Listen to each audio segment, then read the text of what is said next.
కథను వినబోతున్న శ్రోతలకు చందమామ కథలు బై ఆర్కే స్వాగతం. ప్రస్తుతం చెప్పబోతున్న కథల్లో మొదటి కథ కాళిదాసు పెళ్ళి. శివపురి అనే గ్రామంలో కాళిదాసు అనే యువకుడు ఉండేవాడు.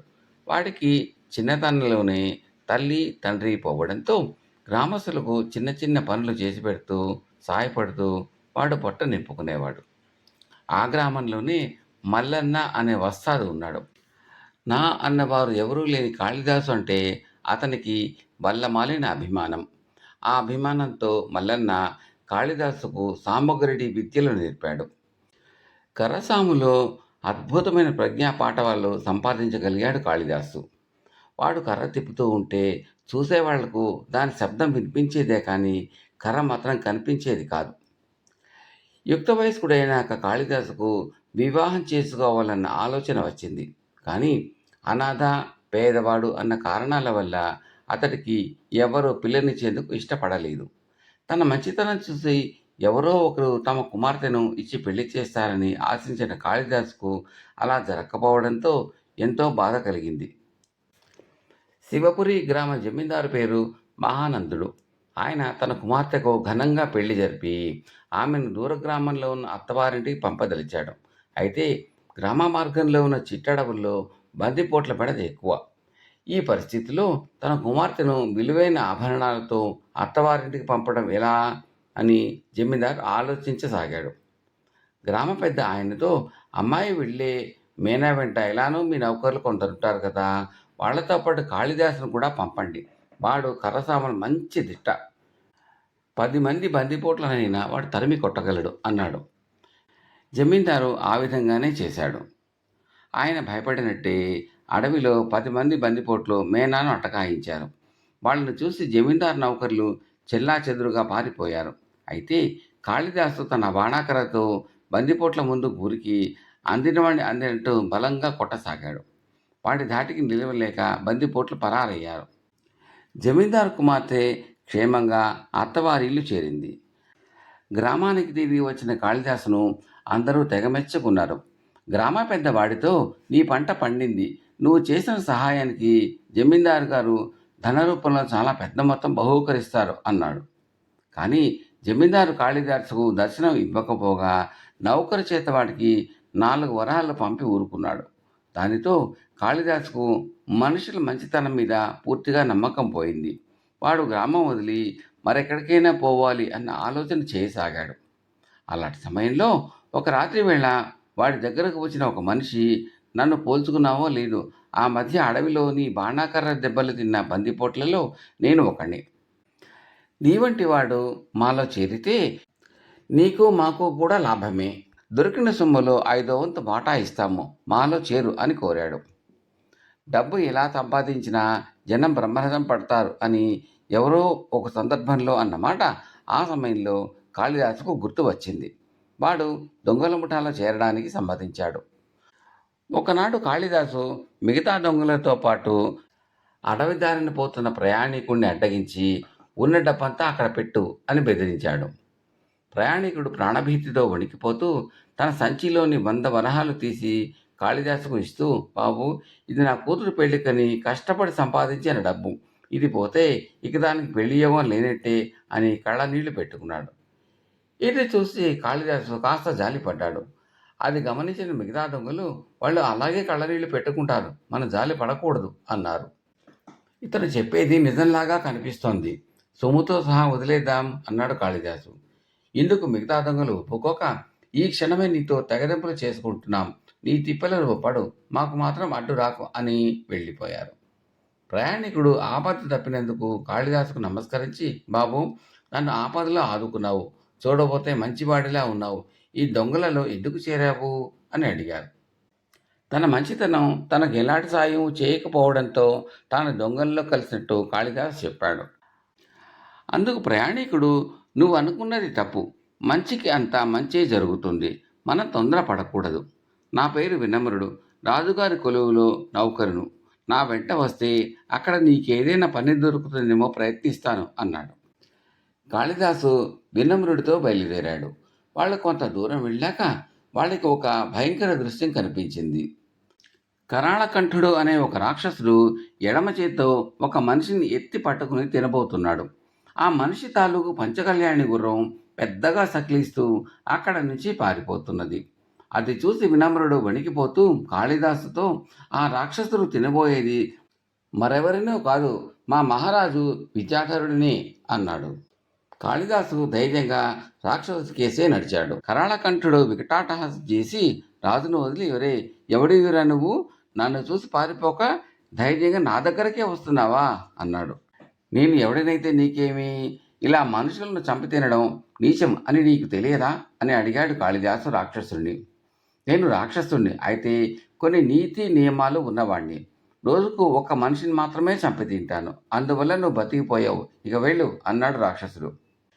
నిజంగా నీకు అలాంటి నియమమే ఉంటే ఆయన్ని వదిలిపెట్టి నన్ను తిను అన్నాడు కాళిదాసు. అందుకు రాక్షసుడు ఆశ్చర్యపోయి, నీకు ప్రాణం మీద తీపి లేదా అని అడిగాడు. ఉంది, ఎందుకు లేదు? అయితే నువ్వు తినబోయే వ్యక్తి ఈ దేశాన్ని ఏలే రాజు, నేను సామాన్య పౌరుడిని. నా వంటి వాడి కంటే దేశాన్ని ఏలే రాజు వల్ల 10 మందికి ప్రయోజనం చాలా ఉంటుంది అన్నాడు కాళిదాసు. రాక్షసుడు కాళిదాసును పట్టుకుని, నీ ధైర్యం త్యాగగుణం నాకు నచ్చాయి. నీకు చివరి కోరిక ఏమైనా ఉంటే చెప్పు, అది తప్పక తీరుస్తాను, కోరుకో అన్నాడు. కాళిదాసు 1-2 క్షణాలు ఆలోచించి, నాకు చిన్నతనం నుంచి కర్రసాము అంటే ప్రాణం, ఒకసారి బాణాకర్రతో సాము చేయనియ్యి అని కోరాడు. రాక్షసుడు సరే అన్నాడు. కాళిదాసు బాణాకర్ర తీసుకుని గాలిలో తిప్పసాగాడు. శబ్దం తప్ప కర్ర కనిపించడం లేదు.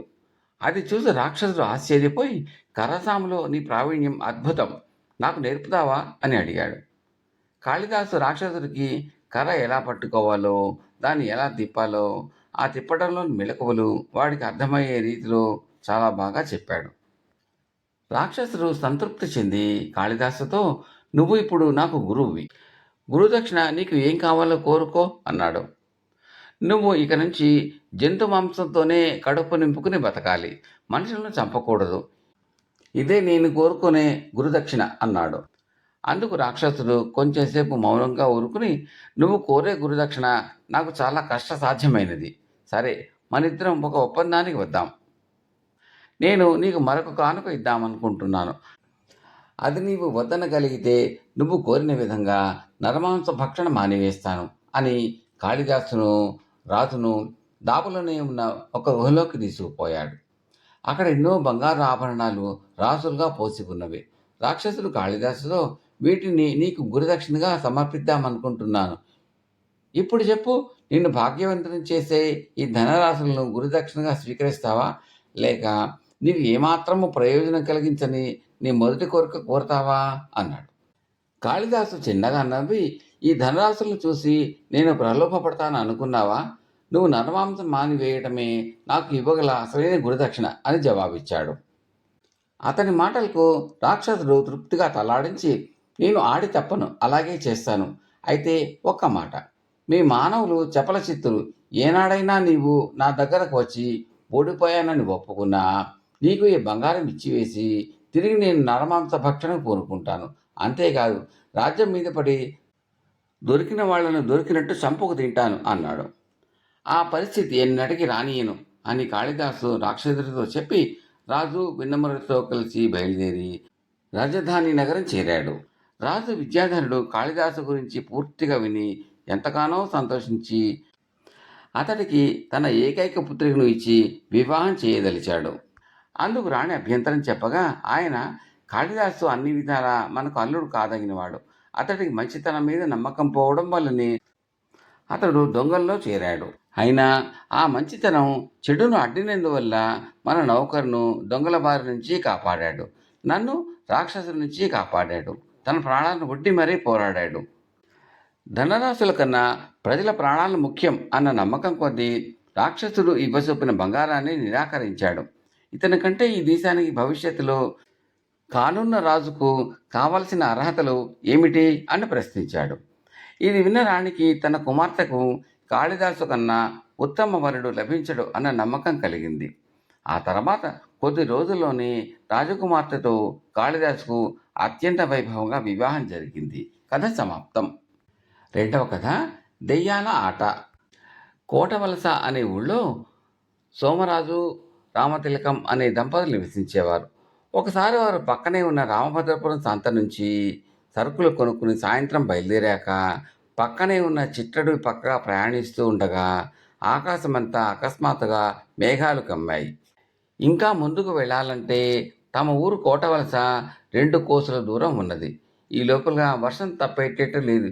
ఏం చేయడమా అని ఆలోచిస్తూ ఉంటే వాళ్లకు ఆ పక్కనే ఉన్న ఏటివారగా ఒక పాతపడిన ఇల్లు కనిపించింది. తమ చేతి సంచులతో భార్యాభర్తలిద్దరూ ఆ ఇంటికి వెళ్ళారు. శిథిలావస్థలో ఉన్న ఆ ఇల్లు నిర్మానుష్యంగా ఉంది. ఇంతలో టపటపమని చినుకులతో వాన ప్రారంభమైంది. తన చేతి సంచిలో నుంచి సంతలో కొన్న కొండ చీపురును తీసి ఆ ఇంటిలోని ఒక గది నేలు తుడిచింది రామతిలకం. భార్యాభర్తలిద్దరూ తమ చేతి సంచులను ఒక గోడమూల ఉంచి అక్కడే చతికిలబడ్డారు. బయట ఉరుములతో మెరుపులతో వర్షం మరింత ఉధృతమైంది. ఇంటిపైన కప్పని దోనె పెంకులు అక్కడా పగిలిపోవడంతో వానచినుకులు లోపల కూడా పడసాగాయి. సోమరాజు కూర్చున్న చోటు నుంచి లేచి గది కిటికీలోంచి బయటకు చూస్తూ బాగా చీకటి పడిపోయింది. వర్షం తగ్గినా ఈ చీకట్లో దారి వెతుక్కుంటూ నడవడం చాలా కష్టం అన్నాడు. ఒక గంట తర్వాత వాన తగ్గింది. ఇంటి చుట్టూ చేరిన నీటిలోంచి కప్పలు బెకబెకలు ప్రారంభించాయి. దూరంగా నక్కల కూతలు. నిర్మానుష్యంగా ఉన్న ఆ ప్రదేశంలో వాళ్ళకు భయం వేయసాగింది. హఠాత్తుగా వాళ్ళ కళ్ళ ముందు ఏవో కాంతులు కనిపించాయి. ఆ భార్యాభర్తలు భయంతో కళ్ళు మూసుకుని తెరిచేంతలో వాళ్ల ముందు 3 దయ్యాలు ప్రత్యక్షమయ్యాయి. వాటిని చూసి వాళ్ళ భయంతో వణకసాగారు. అప్పుడు దెయ్యాల్లో ఒకటి, భయపడకండి, మా వల్ల మీకు ఎలాంటి హాని జరగదు. కాలక్షేపం కోసం మీతో ఒక ఆట ఆడతాం అన్నది. దయ్యాలతో ఆట అనేసరికి భార్యాభర్తలకు మరింత భయం పట్టుకున్నది. గది అంతా ఒక వింత కాంతితో వెలిగిపోతున్నది. ఆ దయ్యం మళ్ళీ సోమరాజుతో, నువ్వు జాగ్రత్తగా విను, మేము ముగ్గురం అచ్చం నీ పెళ్ళాల్లా తయారవుతాం. అప్పుడు మా నలుగురిలో నీ పెళ్ళాం ఎవరో మాట్లాడకుండా నువ్వు పోల్చుకోవాలి అన్నది. అంతలో గదిలో వెలిగిపోయి అంతా చీకటైపోయింది. కొద్ది క్షణాల్లో మళ్ళీ వెలుగు వచ్చింది. ఇప్పుడు సోమరాజు ఎదురుగుండా 4 యువతులు నిలబడి ఉన్నారు. అందరూ రామతిలకంలాగే కనిపిస్తున్నారు. సోమరాజు వాళ్ళ దగ్గరగా వెళ్ళాడు. అందులో ఎవరు తన భార్య పోల్చడం అతనికి సాధ్యం కాలేదు. అతను గుడ్లప్పగించి చూస్తూ నిలబడిపోయాడు. ఉన్నట్టుండి 4 నాట్యం చేయడం ప్రారంభించారు. తన భార్యకు నాట్యం చేయడం ఎలా వచ్చింది అన్న అనుమానం కలిగిన సోమరాజుకు మరుక్షణంలో ఇదంతా దెయ్యాల మాయ అని తెలిసిపోయింది. కొద్దిసేపటి తర్వాత దెయ్యాలు 3 తమ తమ రూపాలు ధరించాయి. రామతిలకం సోమరాజు దగ్గరకు వచ్చి నిలబడింది. సోమరాజు ఆమెకేసి అనుమానంగా చూడసాగాడు. అప్పుడు దెయ్యాల్లో ఒకటి పెద్దగా నవ్వి, భయపడకు, ఆమె నీ పెళ్ళామే అన్నది. ఈసారి ఆ దెయ్యమే రామతిలకంతో, అమ్మాయి, ఇప్పుడు మేము నీ భర్త రూపం ధరిస్తాం. అతను మేము కలిసి ఉంటే నీ భర్త ఎవరో పోల్చుకోవాలి అన్నది. రామతిలకానికి ముచ్చెమట్లు పోయసాగాయి. మరొకసారి గది అంతా అంధకారమయ్యింది. కొద్ది క్షణాల్లో మళ్ళీ వెలుతురు వచ్చింది. రామతిలకం ఎదుట సోమరాజు రూపంలో 4 నిలబడి ఉన్నారు. రామతిలకం వాళ్ళకేసి చూస్తున్నంతలో ఆమెకు ఒక చక్కని ఆలోచన వచ్చింది. ఆమె వాళ్లతో, చూడండి, ఈ మధ్య నా భర్త నాకు ఒక నగ చేయించాడు. అది ఉంగరమా, ముక్కుపొడక, జూకాల, గాజులా, మీలో ఎవరు ఏది అనుకుంటే అది అరచేతి మీద రాసి చూపించండి. నేను వెంటనే నా భర్త ఎవరో చెప్పగలను అన్నది. ఏమమ్మాయి, నువ్వు చాలా గడుసుదానిలా ఉన్నావే, అరచేతి మీద రాసి చూపమంటున్నావు. నీ భర్త చేతిలో ఏదైనా పొట్టుమచ్చ ఉండి ఉంటుంది. అది చూసి నీ భర్తను పోల్చుకుందాం అనుకుంటున్నావు, అవునా అని అడిగింది ఒక దయ్యం. ఉట్టినే అనుమానపడకు, కావాలంటే మీ 4 అరచేతులు పరీక్షించుకోండి అన్నది రామతిలకం ధైర్యంగా. అయితే ఆ నగ ఏదో నీ భర్తకే తెలుస్తుందని ఎత్తుగడ వేశావు. నేను ఎలాగూ బయటపడ్డాను కదా, మిగిలిన 3లో నీ భర్త ఎవరో పోల్చుకో అన్నది దయ్యం. ఆ దయ్యమే మిగిలిన 3 అరచేతుల్లో రాసుకోవటానికి అవసరమైన ద్రవము, కలంపుల్లా ఏర్పాటు చేసింది. సోమరాజులో ఉన్న మిగిలిన 3 కలంపులను ద్రవంలో ఉంచి చేతుల్లో ఏదో రాశారు. మొదట ఒకడు తన అరచేతిని రామతిలకానికి చూపించాడు. దానిలో ముక్కుపుడక అని రాసి ఉన్నది. రెండవ వాడి అరచేతిలో కూడా ముక్కుపుడక అని ఉన్నది. మూడో వాడి చేతిలోనూ ఇదే. ఇప్పుడు చెప్పు నీ భర్త ఎవరో అంటూ రాయడానికి ఏర్పాటు చేసిన దెయ్యం బిగ్గరగా నవ్వింది. రామతిలకం చిరునవ్వు నవ్వుతూ, దెయ్యాలలో మీరు మంచివారిలా ఉన్నారు. అందువల్లనే మీరు మమ్మల్ని అల్లరి పెట్టకుండా సరదాగా మమ్మల్ని ఆటలతో ఆట పట్టిద్దాం అనుకున్నారు. మీ మాయ చేత నా భర్త మనసు వశం చేసుకుని అందరూ ముక్కు పుడక అని రాసేటట్టు చేశారు. కానీ ఒక విషయం మీరు గమనించలేకపోయారు అన్నది. ఏమిటా విషయం అని దెయ్యాలు అడిగాయి ఏకకంఠంగా. నా భర్త ఏదైనా రాసే ముందు దేవుడి పేరు మీద ఒక చుక్క పెట్టి ఆ తర్వాత రాస్తాడు. అదే ఆయన అలవాటు. మీ వశీకరణం ఆ దేవుడి విషయంలో పని చేయలేకపోయింది. అరచేతిలో చుక్క ఉన్న ఆయనే నా భర్త అంటూ తన భర్త చేతిని చూపించింది రామతిలకం. "ఆ? అరచేతిలో దేవుడా? దేవుడి ముందు మా ఆటలు సాగవు" అంటూ దెయ్యాలు మాయమైపోయాయి. తన భార్య తెలివితేటల వల్ల దెయ్యాల పీట విరగడైనందుకు ఆమెను మెచ్చుకున్నాడు సోమరాజు. వాళ్ళు ఆ రాత్రికి అక్కడే ఉండి తెల్లవారుతూ ఉండగా తమ ఊరి వైపుకు ప్రయాణం సాగించారు. కథ సమాప్తం. ముచ్చటగా మూడవ కథ, జ్ఞాపకం ఉండే పని. కథలకు వెళ్ళబోయే ముందు శ్రోతలకు ఒక మనవి. మీకు ఈ కంటెంట్ నచ్చితే లైక్ చేయండి, బంధుమిత్రులకు షేర్ చేయండి, సబ్స్క్రైబ్ చేసి గంట సింబల్ కాల్ కూడా నొక్కండి. మీ సూచనలు సలహాలు కామెంట్లలో తెలపండి. చాలామంది చూస్తున్నారు కానీ లైక్ చేయడము కామెంట్ పెట్టడం చేయటం లేదు. దయచేసి చేయండి. అది మాకు ఎంతో ప్రోత్సాహకరంగా ఉంటుందండి. Thank you very much. జ్ఞాపకం ఉండే పని. జగన్నాథం అనే ధనవంతుడు ప్రతి సంవత్సరం తన నౌకరు జోగయ్యను వెంట పెట్టుకుని పక్క ఊర్లో జరిగే అమ్మవారి జాతర చూడటానికి వెళుతూ ఉండేవాడు. జాతర చూడడానికి వచ్చే యాత్రికుల సంఖ్య ప్రతి సంవత్సరము పెరుగుతూ ఉండటం జోగయ్య గమనిస్తూ ఉండేవాడు. ఆ ఊర్లో యాత్రికులకు ఎలాంటి సౌకర్యాలు లేవు. వాళ్ళు నానా ఇబ్బందులకు గురి అవుతూ ఉండడం జోగయ్యకు బాధ కలిగిస్తూ ఉండేది. ఒక సంవత్సరం జాతర జరుగుతూ ఉండగా జోగయ్య అక్కడి గుడి ధర్మకర్తను కలుసుకుని, అయ్యా, నా దగ్గర కూడబెట్టిన ధనం కొద్దిగా ఉంది.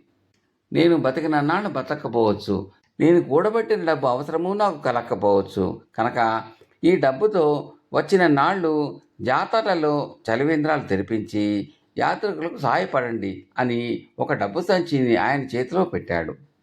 జోగయ్య చేసిన ఈ సత్కార్యం గురించి నలుగురు చెప్పుకోవడం మొదలై అది జగన్నాథ చెవిన పడటం కూడా జరిగింది. వెంటనే ఆయన ఊళ్ళోని పెద్దలందరినీ పిలిపించి తను తొందరలోని అన్ని సదుపాయాలతో ఒక సత్రాన్ని జాతరకు వచ్చే యాత్రికుల కోసం అక్కడ కట్టించబోతున్నట్టు చెప్పాడు. జగన్నాథం ఔదార్యాన్ని, దానగుణాన్ని ఊళ్ళో ఎంతగానో మెచ్చుకున్నారు. ఇది జరిగిన కొన్నాళ్లకు జోగయ్య జబ్బు చేసి చనిపోయాడు. ఆ మరుసటి సంవత్సరం జగన్నాథం ఒక్కడే ఊరి జాతరకు వెళ్ళాడు. ఆ ఊళ్ళో వాళ్ళు ఆయన్ని పలకరించి, మీ నౌకరు జోగయ్య ఎంతటి పుణ్యాత్ముడు, అతడు దానం చేసిన డబ్బుతో జాతరకు వచ్చిన వందలాది జనం చలివేంద్రాల్లో దాహం తీర్చుకుంటున్నారు అని జోగయ్య ధర్మగుణం గురించి గొప్పగా పొగడసాగారు. వాళ్ళ మాటలు జగన్నాథానికి కోపంతో పాటు ఎంతో అసూయను కూడా కలిగించాయి. ఆయన చిరాకు పడుతూ, చలివేంద్రాలు పెట్టించినందుకే చనిపోయిన ఆ జోగయ్య మీకు ఇంతలా గుర్తొస్తున్నాడా అని అడిగాడు. అవును, జోగయ్య డబ్బు ఇవ్వకపోతే ఇక్కడ చలివేంద్రాలు ఉండేవా? కావాలంటే గుడి ధర్మకర్త గారిని అడగండి అన్నాడు ఒకడు. అందుకు జగన్నాథం ఎంతో విసుగ్గా ముఖం పెట్టి, ఆ సంగతి నేను ఎరగనిది కాదు. నేను ఇక్కడ ఒక పెద్ద ధర్మసత్రమే కట్టిద్దామనుకుంటున్న వాడిని.